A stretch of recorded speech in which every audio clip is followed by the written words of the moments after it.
deux affaires concernant particulièrement l'affaire de M. Tshisekedi contre Moïse Katumbi Chapwe et l'affaire de M. Noël Tchani contre Ensemble pour la République et Moïse Katumbi Chapwe. Dans les deux affaires, effectivement, la CENI est en partie experte.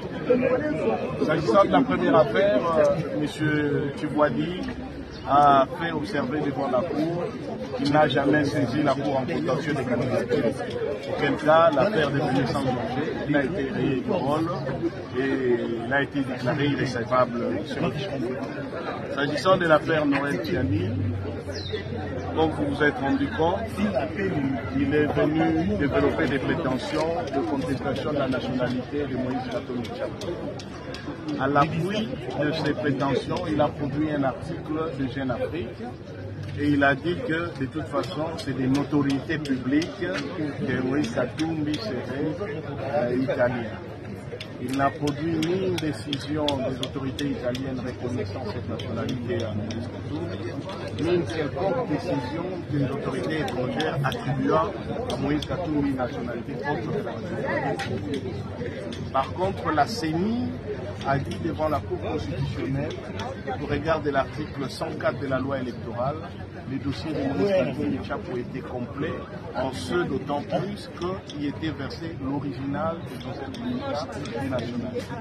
Et que d'après la loi congolaise en matière de nationalité, la seule preuve de la nationalité congolaise, c'est la production d'un certificat de nationalité qui n'a pas été contesté à quelque niveau que ce soit, parce que c'est un acte authentique, délivré en temps réel, en bonne et due forme par les autorités compétentes. De ce fait, nos avocats ont eu la tâche suffisamment facile pour revenir sur la campagne de désinformation des procès d'intention et la légèreté de certaines procédures intentées sur base de oui-dire ou de déclarations dites des notoriétés publiques qui ne sont soutenues par aucun élément probant en droit. Au regard de cela, le parquet général de la Cour constitutionnelle a préféré demander un temps pour rédiger son avis par écrit. Et la Cour lui a donné un délai jusqu'au 30 octobre.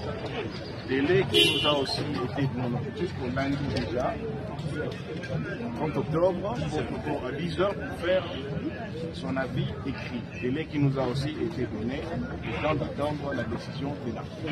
Nous sortons de cette audience encore beaucoup plus sereins que nous y étions entrés, si tant que nous aurions eu besoin de ne pas être sereins en amont. Une chose a été démontrée, la cabale, la méchanceté, la désinformation et surtout l'absence de preuves en ce qui concerne Moïse Katumbi.